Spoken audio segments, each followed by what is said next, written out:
అన్ని రకాల చర్మ సమస్యలకు శాశ్వత పరిష్కారం ఈ శ్రీత 9281458181. ఓం నమః శివాయ ఓం నమః శివాయ శివాయ ఓం నమః శివాయ మనోబుద్ధ్యహంకార చిత్తాని నాహం న చ శ్రోత్ర జిహ్వే న చ గ్రహణ నేత్రే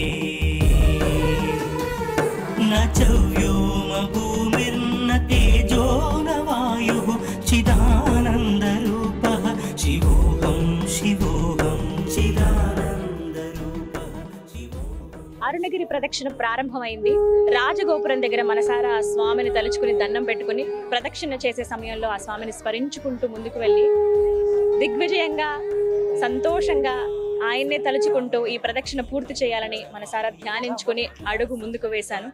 ఈ మధ్యలో అంటే మన ఈ ప్రయాణంలో మనకు ముందుగా దర్శనమిచ్చేటువంటి లింగం ఇంద్రలింగం. ప్రస్తుతం అక్కడే నేనున్నాను. ఇదిగో ఇంద్రలింగం. ఈ లోపలికి వెళ్ళాలి, కొంచెం దిగువ భాగంలో ఉంటుంది.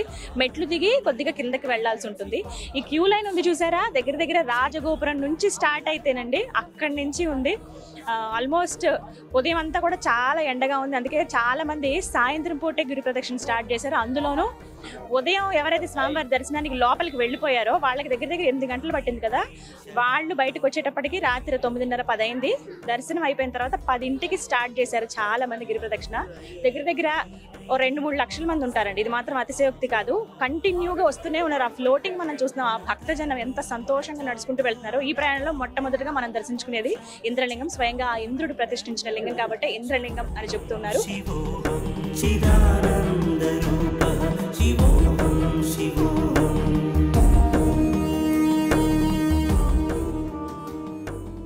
గిరి ప్రదక్షిణ సమయంలో మనకి ఎన్నో ఆవులు అలాగే నందీశ్వరులు కూడా కనపడుతూ ఉంటాయండి. వాటికి ఆహారం కూడా పెట్టొచ్చు. ఇగో ఇలా అమ్ముతూ ఉన్నారు.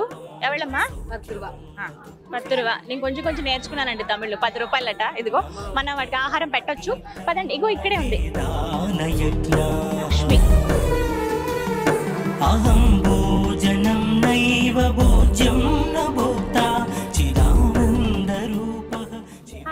తినేసింది. చాలా హాయిగా ప్రశాంతంగా అనిపిస్తుంది కదా.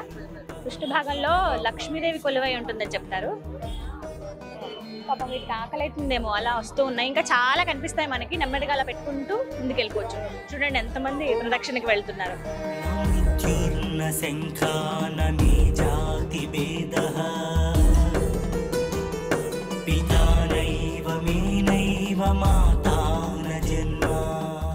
ఇంద్రలింగం దర్శనం తర్వాత అలా మనం ముందుకు వస్తే ఎడమ భాగంలో వినాయకుడిని మనం దర్శించుకోవచ్చండి. మొత్తంగా గిరి ప్రదక్షిణ చేసే సమయంలో 11 వినాయక విగ్రహాలను మనం దర్శనం చేసుకోవచ్చు. చిన్న చిన్న మందిరాల్లో ఆ బుజ్జి గణపయ్య కొలువై ఉంటాడు. ముందుగా మనం దర్శనం చేసుకునేది ఈ గణపతినే. చాలా మంది ఇంద్రలింగ దర్శనం తర్వాత ఇటుగా వచ్చి ఇక్కడ దర్శనం చేసుకుని దీపం వెలిగించి హారతిచ్చి, ఎందుకంటే ముందుగా ఆ వినాయకుడిని కోరుకుంటాం కదా, ఎలాంటి విఘ్నాలు లేకుండా మేము కంప్లీట్ చేయాలి ఏదైనా పని అని చెప్పి. అదేవిధంగా ఈ గిరి ప్రదక్షిణ కూడా ఒక పనిగా, ఒక కార్యంగా అనుకుని ఆ గణపతికి దండం పెట్టుకుని అలా ముందుకు సాగుతారనమాట. మనం కూడా వెళ్ళి వినాయకుడిని దర్శించుకుందామా? రండి.